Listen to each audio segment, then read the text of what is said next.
Welcome to Carl and Heather Present, the podcast where we dive into the insights, challenges, and humor of being married to someone who is nothing like you. Are you ready? Let's go. Oh, don't you know it's Carl and Heather Present Marriage Podcast. Before we dive into today's episode, we've got something really special coming up for you. Starting next week, for the next 5 weeks, Carl and Heather Present is going through the book of James together. It's a series designed for you and your spouse to listen to side by side with conversation guides and prayer prompts to help you connect more deeply with God and each other. If you want in, go to carlandheather.com and sign up with your email address to get the free couples guide through the book of James delivered straight to your inbox. Let's stay together on purpose. And now, here's this week's episode. The heat is on. The asphalt is hot. The neighborhood pool is the only place to stay cool. But thank God that the halls of International Podcast headquarters are air conditioned so that the podcast episodes stay fresh.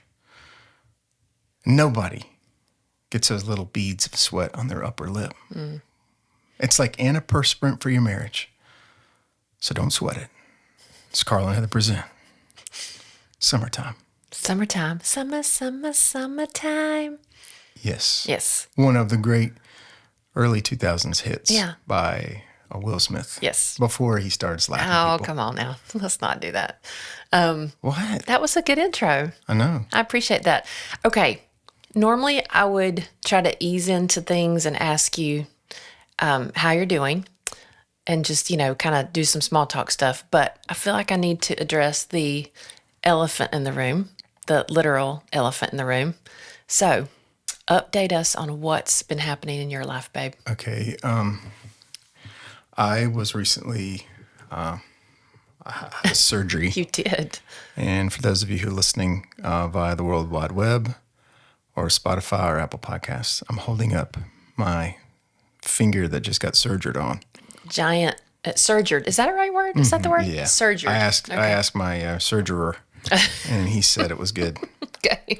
No, I had this thing on my finger for a few years, like it was a bump, like a bone mass on the tip of my finger. You did not know it was that. I thought it was a callus, from yeah. playing guitar. Yeah. And so a couple of times I tried to burn it off, or scrape it No. off We need to edit that out. unsuccessfully. Oh. But then I was like, I can't do this. Yeah. Like home surgery. I love. Yes. I'm a good home You surgeon. love a good home surgery. But then I went to the dermatologist, and she was like, "I'm sorry to tell you, this is not a Callus. callus. It's I think it's a bone." So I went and got X-rays, and sure Yes. enough, I had this extra bone growing on the tip Extra of my bone. finger, and I think it was from years of playing guitar and Yeah. doing like sports stuff. We in our family affectionately referred to it as weird finger Yes. because it was kind of growing longer than the rest of your other fingers, and it started bothering you. Yeah. And so then, Well, it bothered me because you guys made fun of it a lot, and that was not. well, But then I went to the doctor, and he was like, "Hey, let me cut this off for let's you." just cut this thing off. And so now So- you're bandaged up. Now- What does that mean for our listeners who don't know? You are a guitar player. So what does that mean for your guitar playing moving forward? Make a way, find a way. There you go. Okay. If you're a right-handed guitar player, and all of a sudden, you got one less finger to work with. One of the greats, Phil Keaggy. Phil Keaggy, that junk. I knew you were going to say that. I have to Google Phil Keaggy. If you're a guitar player, you know who Phil Keaggy Keaggy's is, famous so- guitar player, but only Yeah. 9 fingers. Yeah, there you go. Yeah. All right. Well, If you're gonna lose one and you're right-handed, lose it on your right hand. yeah. So Well- we're doing okay though. Yeah. How are you? I'm good. We just got back from vacation, We did. which makes me want to go. Normally we do vacation like July or the end of summer, and this year we did it the very beginning in May before normal school got out. So we homeschool, and we were out early, and our son was home from college, and so we all went to Anna Maria Island in Florida. I it was loved that place. Beautiful.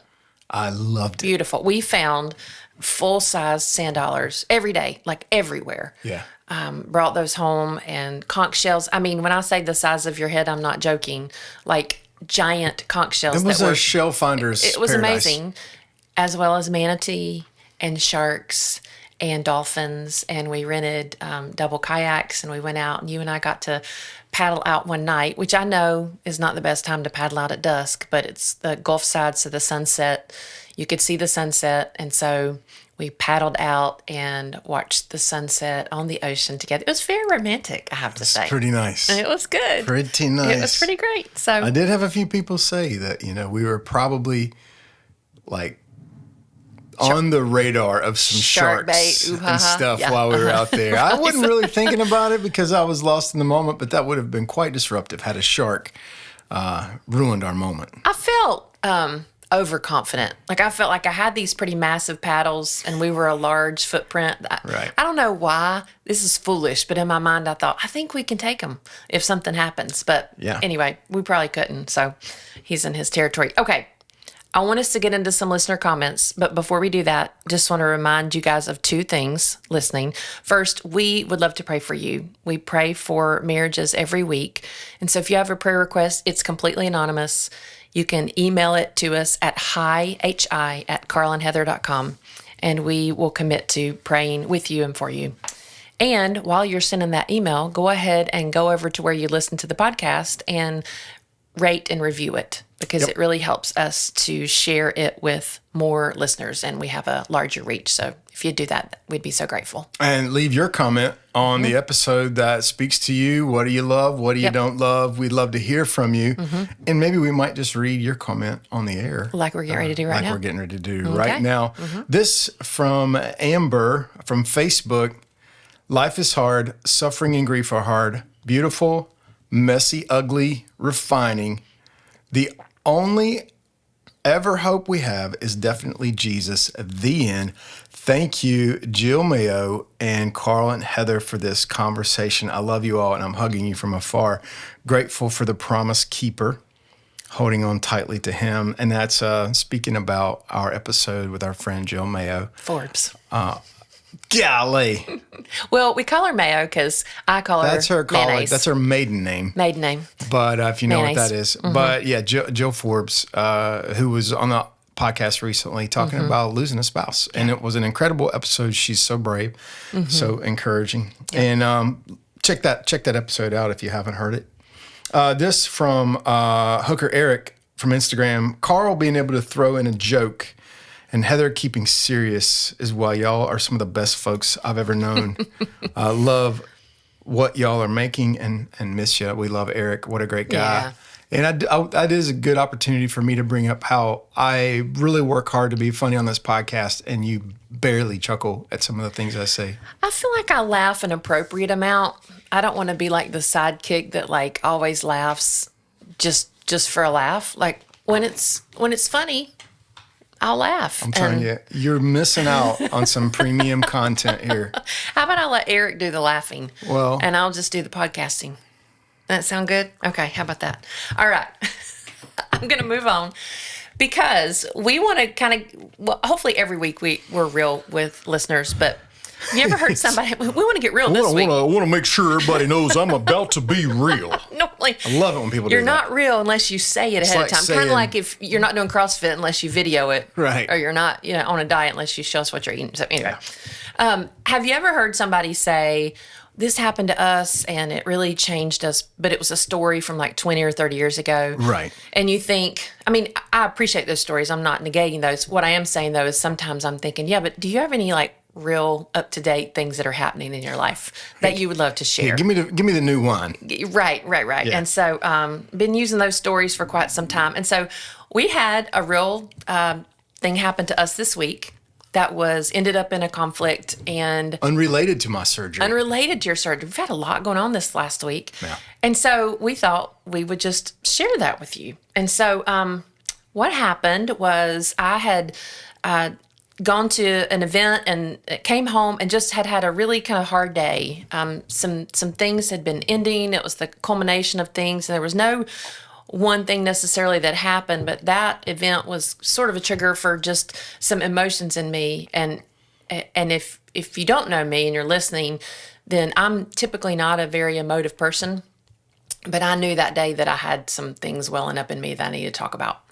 And so I asked you, I don't remember if I asked you if we could go on a walk or if we could sit on the porch, something like that. And I just shared with you how I'd had a really hard day and just really emotional about some things. And I felt like in that moment that you miss me. Like I felt dismissed, I would say, and that I'd said something to you and I shared something with you and you dismissed me. And so for me, I have two maybe emotional columns in my life just from my past and growing up. And it's one column is, here are appropriate ways you can act and respond. And I don't mean like in the broad sense of things that are appropriate and inappropriate. I mean like emotions that are appropriate would be if you're joyful, if you're laughing, if you're excited, if you have positivity, those are all appropriate. The ones that are a little bit harder for me to express or that go in the other column would be when I'm sad or when I'm angry or when I'm hurt. So I tend to express those a little bit less. Okay? So would you say that you tend to avoid those kinds of emotions? Yes, I do. So this conversation with you, even in some ways, even though you're like the closest person and know me better than anybody, it still felt like a little bit of a risk for me. Huh. Okay. Yeah. Why did it feel, why did you expressing those emotions to me, like the sadness, the loss, why did it feel like a risk? Yeah. Well, I think it's because I tend to avoid being the needy one or thought of as the needy one. Because when I share those emotions, it's almost like there's a weakness. And maybe it's there's probably layers of this. Maybe it's pride, maybe it's weakness, maybe it's fear. But I don't want to take up too much emotional space and be a burden in a situation. I've experienced that before in other relationships, someone else doing that. And so I avoided doing that, like, to a fault. I've done that. So what's the lie Yeah. that you're believing by acting that way? Right. So I think the lie in not being able to really show my true heart, who I am, is that maybe there are parts of me that are not valuable enough, that not truly loved, not valuable, that my feelings aren't valid, and that those emotions are weak. There are two categories of emotions. These are strong emotions. You're strong if you show these. You're weak if you show these. And so how'd that play out in Yeah. our conflict this week? Well, when I shared how I was feeling, and I felt like your response was indifferent, maybe not being heard, I felt sad, and Heather, like, my go-to is, okay, here's another wall. I tried that. It didn't work. Boom. Wall. And the retreat. Like, I'm going to pull back into and I'm going to retreat. So that's kind of how that played out for me, right? But I always say this, there are three sides to every story. There's my side, your side, and the truth, okay? Yeah. So I want to hear that story from your point of view. Yeah. Okay. So you came home from this thing that made you sad. And I knew you were going to it, but I did not realize that it had a potential to make you sad. I didn't add up the numbers to think, this was like possibly going to be something that like put you in a position where you needed to share your heart. Yeah. And so when you started sharing your heart, I was a million miles away. I was not listening close at all. And then I could tell, I didn't realize that I wasn't paying close attention until I felt the temperature of your communication with me change. You started walling off. Yeah. And I realized, hey, something's going on. But then I kind of like got a little confused. I thought you were mad at me about something that I said. And then I started to, get angry. And I took the conversation in a totally different direction. I was really born out of frustration and anger at you because I thought you were mad at me and I didn't know why. Yeah. But it really gave me an opportunity to bring up some things I've been needing to share. A little list of things you had. Yeah. So I mean, okay. I've been running this little list in my head, and stuff that I've been worried about. Sure. And so I'm like you in the sense that like I've often existed with two emotional categories, but they're different than yours. You've got a list of ones that are appropriate and inappropriate. I've got just a list of two. Okay. One is like total indifference, and then the other one is like total control and total like blow up, get angry. And so instead of using conflict as fuel to make people closer, I learned to use it as fuel to control people. So that's kind of where, you didn't say to really do anything wrong. I missed you. Yeah. But when I felt missed, when you felt missed, it made me mad. And I was like, I wasn't even doing anything. And now all of a sudden I'm in trouble. Well, if I'm in trouble, you're going to get in more trouble. You know what I mean? Yeah. And I went at it like that. So when I saw you in conflict with a hard day, I had, a couple of choices, a couple of directions that I went. I could have been dismissive, or I could have went straight to problem fixing. Yeah. Which is kind of what I tried to do. But that's also being dismissive or being hyper-focused on problem fixing and fixing your solutions with a ton of big energy. Both of those are ways of controlling. So Yeah. So you asked me earlier, what was I avoiding, or what do I tend to avoid? Same question for you in conflict. In conflict, I tend to avoid losing control because I feel vulnerable to threats when I do. Okay. If I don't get that threat under control quickly, I'll get damaged. Okay. So it's would it be safe to say it's protection? Yeah, self-protection. Self-protection. Yeah. I don't want to get hurt. I don't want to risk my heart to being vulnerable to words or being vulnerable to like emotions that I don't manage well or deal well with. Yeah. Yeah. So what are your lies? What are the lies that you're telling yourself that are buried in that thought? Number one, that I'm entitled to control. Okay. I behave sometimes like I've got control, and underneath that is like an entitlement to it. I feel like I'm entitled to control. That's a lie. Another lie is that God is not strong enough to protect me when I'm vulnerable.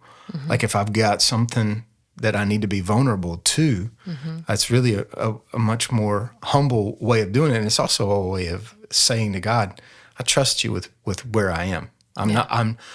Sometimes you feel vulnerable, and it's really the enemy telling you vulnerable, but you're really not. Right. You're safe. You know what I mean? Yeah. And then finally, me trying to keep control is just another way of saying that I do not trust God with the outcomes of my life. Well, we're not going to leave them hanging. We need to tell everybody the rest of the story, right? As Barb used to say. So we got to that point. I would say a good way of saying this is that we missed each other. Yeah. Like you missed my heart, I missed your heart in it. Like sure. We missed each other. And so I knew right away that there was this divide that had been created. Like there was space. I sensed it. I think you would say you sensed it. I actually felt worse about the situation after I shared. I didn't feel better. It was like one of those things where you're like, oh, hope I can get this off my chest and like everything will be better. And I felt wounded, and my first instinct was to retreat, like I said, put up that wall. And I think what I had to do and what I chose to do, which I don't always, sometimes I just put up the wall and think, well, I'll just let him try to knock through this wall, that he created or whatever. But is to combat those lies that you were talking about, that I believed about myself, that I wasn't valuable and that my feelings weren't valid, or that I was taking up too much space, because it was even a leap for me to come to you and say, hey, I felt like you didn't hear me. I felt like I was dismissed, and I felt like you missed me. And that was another like step of vulnerability and scary for me, because you don't know what's on the other end of that. Because you risk it again. Absolutely. And then it's like you get double hurt. Right. And I had to address the truth of the matter. And there were a couple things. So first of all, for me in this situation, there are a couple truths that I want us to talk about. And I think these are not unique to just our situation. I think they can be every situation encompassing of every kind of conflict that you and I have or that we all have, okay? So here was that. I knew that I was feeling more emotions because of my hormones that day, that particular day. I knew that was a hormonal day. I'm very in touch with that part of my body and cycle and that sort of thing. And so that was a very simple truth, like really simple baseline truth. And I think we can all tend to overlook some of those simple things and feel missed by somebody else. I think it would be a good time to bring up, like, if I think that you're having a hormonal day, Yes. it's not the right time to say what I think. Yes. Is that right? That's very good. Okay. I just wanted to So clarify that for anybody that was listening. Yeah. Are you hormonal? Like Yeah. that's not a good that's not a good thing for anybody of any age. So just so you know. Yeah.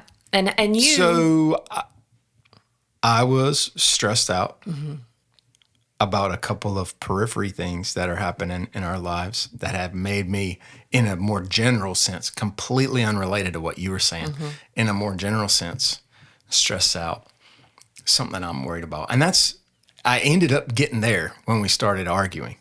right. I ended up letting that be the thing that I finally said, but it had honestly nothing to do with what you had brought to me Right. and what you were trying to say. And I was preoccupied with something else.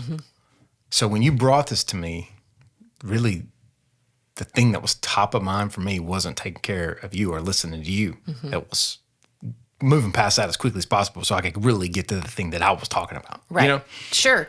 And just to be clear, we're not saying that, okay, the thing doesn't matter because these things override that. No, it's just an awareness of what else is happening within the situation. It's important to be aware of that. So it's good to stop and ask yourself when you're in something like this, like what all is happening here? What's going on here? Am I tired? Am I in pain physically? Like, you might be having some weird finger issues right now, so it might not be a good See? time to This bring is a that up. cry for help. People make fun of my finger. Weird finger. Okay. But no, are you in pain physically? Do you have some sort of outside stress that's happening right now with kids or work or money that's contributing to the story? And sometimes it's just that simple. And you can just recognize, hey, there might be some things adding on to this. Because for me, the answer was yes. I was having a hard day. But the things going on inside my body kind of exacerbated the situation. And it exacerbated my emotional response. It really just added fuel to the fire for me. And what it it did for me was I'm already worried about this thing. And then right in the moment, my first impulse was like, I guess it's just another burden that I'm supposed to be carrying because I was worried about carrying this other thing. Yeah. You know what I mean? So I guess all that to say is when we came to this, when you come to any kind of thing like this, for me, it's always a pop quiz. Yeah, right. Every test seems like a pop quiz. Yeah. I wasn't planning on you being upset, but it snuck up on me, but it snuck up on me, and I'm already like, I already had things I needed to bring to God that I wasn't bringing to Him. I was sitting in the worry, ruminating in that, and so it's a good question to ask at the beginning of every conflict, every impulsive conflict. Hey, is this really worth it, or is this really the thing? Right. Or are there a lot of mitigating factors underneath the waterline? Yes, absolutely. Okay, so that was the first thing. Yep. What's happening here? Second, I had to believe and understand what was true, and that's that you are for me and that it's never your intent to dismiss me. I had to remind myself of that. And I also know that both of us are broken, right? Like you and I are broken, and sometimes we miss the mark. Actually, oftentimes we miss the mark. So we're going to miss each other, and I have to understand that, but it's Jesus that holds us together. My sin nature would be to respond to a hurt by sinning myself, by being angry, by being bitter, by wanting to take back control, those sorts of things, or even keep a record of wrongs. I'm just going to okay, I addressed this with him. He did not respond the way I'd hoped to. Here's another layer to that wall. And I'll keep this in the back of my mind for the next time we have an argument, because I can bring this up, that you never listen to me, or always do this, or blah, blah, blah, blah, blah, that kind of thing. And I felt worse about the situation because I felt like I failed once again at listening to you when you're saying things. And I went straight to fixing you and saying, like, I feel like the most loving, sometimes I feel like the most loving thing I can do for you is to fix you. Mm-hmm. I'm thinking, man, if I just give her a good fix, she's going to love it. Mm-hmm. It's called mansplaining. Right. So, but as a recent,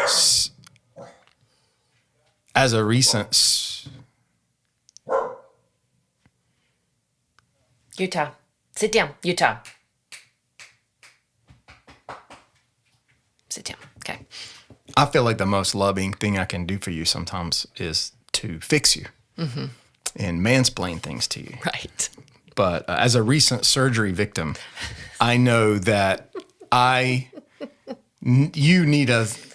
a recent surgery victim, I know that you need a psychologist more than you need a surgeon. You need somebody to listen to you than you need somebody going in there with a scalpel and cutting you up and telling you, showing you what your problem is and cutting it out. Right. So that's where I ended up being so frustrated, and then I kind of got over my skis because my impulse was to fix and to not listen and to overwhelm with information. Right. Yeah. Okay, so we knew that there were other things going on. We had to say, what else is going on? We also had to recognize, hey, we're for each other. We're not like against each other. We're on Team CAR-T here, right? Right. And then the third thing is that we had to both realize, and I had to understand, that if we work through this conflict versus avoiding the conflict, we will be closer on the other side. Yeah. Okay. And that is something that I think sometimes is the hardest, because it's easier to avoid it, to avoid stepping into something that's hard, that may get harder. Yeah. And just avoid it. So the lie in marital conflict is isolate and insulate. yeah. I'm gonna isolate from you because we're in conflict, and I'm gonna insulate myself from this pain because I think these emotions and this conflict is bad. The truth was that God made us for relationship, and that relationship helps form us into the image of Christ, to be more like Jesus, more understanding, more compassionate, more patient, more forgiving. We've said it before, but marriage is not a happiness machine. It's a holiness machine. It's impossible to be successful in marriage without the power of the Holy Spirit shaping us as an individual into the image of Christ. When we submit to that, instead of isolating and insulating, when we embrace it, hey, this pain, this sin, the temptation to isolate and insulate, that wants to kill me. That wants to drive me further apart from my spouse. That wants to wreck my marriage. When we give in to the reality that Christ is bringing these things up and out of us to purify us, to make us better, and then when we come around those conflicts, to join with each other, to unite with each other, to say to each other the way that we feel so that we can build unity and oneness with each other. That's really how to defeat the lie that comes up with these conflicts. Yeah, that's good. So what did we do? Yeah. So I had a good cry. Literally, I went upstairs by myself and had a good cry. And I'm not a big crier, but after I went and I shared that with you, and I feel like I was missed, went to my room by myself that night and just like ugly cried is what I call it. And as I was crying, I think I realized that it was not just about that day, that there were some things in my life, maybe several experiences, and honestly, maybe the last year of my life that I was still grieving. And so it was a lot less about you and what had happened that day, and more about some emotional pain I had been holding in. That one incident that happened that day felt like death by 1,000 cuts, and that was the final cut. So it was not just that one particular thing. And I was just mourning. But I had a friend tell me once that a good cry is like an emotional bowel movement. And That's really true. that may sound crass, but it is a great picture of what is happening in my heart and what happened that night last week. So, And I slept on it. And sometimes the simple fact that a night's rest can tune your heart and retune your heart to some truth. The Bible says that every morning the mercies of the Lord are new. And I believe that's a beautiful way of reminding us that we get refreshed and renewed with rest. And when we refresh and renew our souls, we can see most clearly our place in the world, in the created order, and who God is. And so I woke up and I didn't see it until I put some rest between us, but I had to say to you the next morning, look, I think I was being just difficult for difficult's sake. And that's something I've had to apologize to you for many times. Just being contrarian, being controlling, being difficult.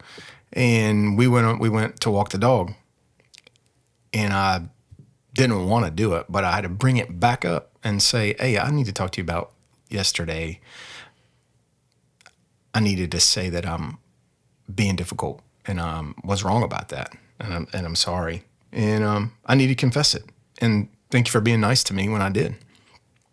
All of this stuff lives forever on the internet. Yeah. We talk about our problems, but the reason that we would talk about it is because maybe somebody who's listening might also see themselves having a very similar conflict. I think it's common in every marriage, but how we deal with it, how we take care of it, really is a make or break thing. And I think we need to keep practicing it over and over again. And so why do we share this story? yeah. So I think two reasons. Number one, the next time you find yourself in a situation like this, and if you communicate at all, you will find yourself in a situation like this, unless you're just totally avoiding conflict and communicating with each other. Ask yourself good questions and do the work to stay connected. So ask yourself good questions, do the work to stay connected, to not isolate and insulate, but to grow closer together. And then the second thing, and this is the biggest lesson I think for all of us, that we will not get this right this side of heaven. We will never completely get it right. We're always going to miss each other. And that is because we are all in desperate need of a Savior. Not just, and when I say a Savior, I'm not saying one time 20 years ago when you said a prayer at church camp. That's important. That's the beginning of the walk. That's the beginning of your salvation. But every day, I need Jesus to help me be a better wife and a better mom and a better sister and a better friend and a better worker. And so every day we need that Savior, and it's a reminder when we're broken and when we find ourselves in places like this, it's a good reminder to thank God for the work that He's doing in our lives and that He's helping us work to grow closer together and be together on purpose. Yeah. Together on purpose. Together on purpose. Thanks for listening.